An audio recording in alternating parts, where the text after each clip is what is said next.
And we're fortunate to have with us to talk about African Americans and the abolitionist movement, Alana McLaughlin. And Alana has already given us some information in reference to her background, education, and why she feels that she is qualified in a real sense to talk about slavery and the abolitionist movement. And so, Alana, let's see if we can pick up where we left off before our first commercial break, and to have you to start dealing with the abolitionists, those individuals who opposed slavery and some of the impacts that they had on American society. So if you're just tuning in the first subject, I really said that for every terrible event in history, there's always someone who either shares their story and their experiences to give us an inside knowledge, or there's someone who fights against it. Like, for instance, during the Holocaust, Anne Frank kept her diary, and her father, Otto Frank, decided to publish it after her death to show people what the Holocaust did to them and how the Holocaust really was. And during slavery, we had abolitionists. We had people such as William L. Garrison, which is one of the few Caucasian people who decided to rise against slavery. And basically, he just decided to say, hey, you know what? I'm going to fight against this to my death, and I do not care what y'all threaten to do to me. And he's also known for being an editor of a newspaper called The Liberator. And this was an anti-slavery newspaper, which was one of the few back then.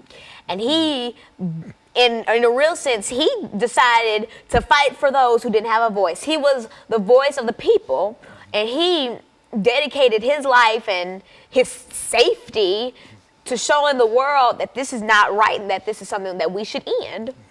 And another big person who was an abolitionist was David Walker. David Walker is known for writing and appealing for articles. And if you're not familiar with it, I'll give you my favorite quote from it, which basically says, "It is no more harm to kill a man who is trying to kill you than it is to take a drink of water when thirsty."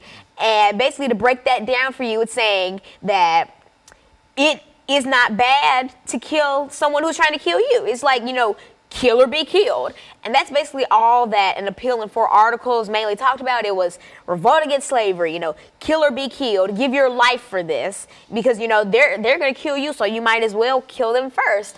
And that's what a lot of abolitionists thought back then, because imagine being in a situation where it's someone else's life or yours. You may not want to believe this, but you're most likely going to choose your life, because if someone's beating you, torturing your family, you're going to want to fight against it. And that's what a lot of slaves did. You know, John Brown's revolt in West Virginia. And I was very fortunate to be able to visit Harper's Ferry last year and be able to see where the revolt took place. And, you know, so many people gave their life for this. And John Brown gave his life for John Brown's revolt. And all these things were wake-up calls to so many people, like, is what I'm doing right? You know, would I enjoy someone doing this to me? And so, aside from William L. Garrison and, you know, John Brown and David Walker, there were so many women. And I think a very famous woman is a woman by the name of Harriet Beecher Stowe.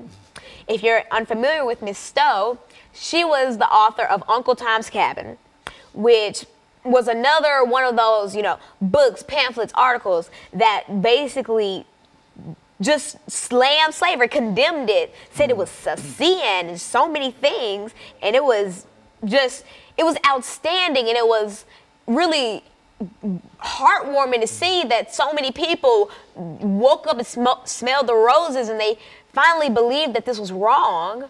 And so, you know, us African Americans and all the other races that were enslaved, we are forever grateful to those Harriet Beecher Stowes and to those William L. Garrisons of the world, because without them, we would have still been enslaved, or our story wouldn't have gotten out as widespread as it did. Harriet Beecher Stowe's Uncle Tom's Cabin sold over 300,000 copies in its first year. And that is a lot. Like, modern day, that's a lot of copies of that. So just imagine 3,000 people, you know, I'm going to say about a good chunk of them are saying, wow, this woman's so stupid. And then there's always that percentage of them that are praising her. and saying thank you and crying and just on their knees thanking her, because you give insight to the horrors that we go through, and you are risking your life for people, most of them you don't even know, just for strangers, but you feel their pain in a way, and you know that what people are doing to them is wrong. And so we are always thankful for those types of people, because without them, we don't even want to think what would be going on. Just think about, for instance, Anne Frank and the Holocaust, and a bunch of other powerful Holocaust writers. Without them, would we really have an eye-to-eye view of what the Holocaust was really like? Because there weren't that many recordings, and there weren't there were pictures, you know, and you can see that in the Holocaust Museum in D.C. Beautiful, well, not beautiful, but powerful museum. And it's crazy to sit and think about all of this, and we cannot forget the people who delivered us from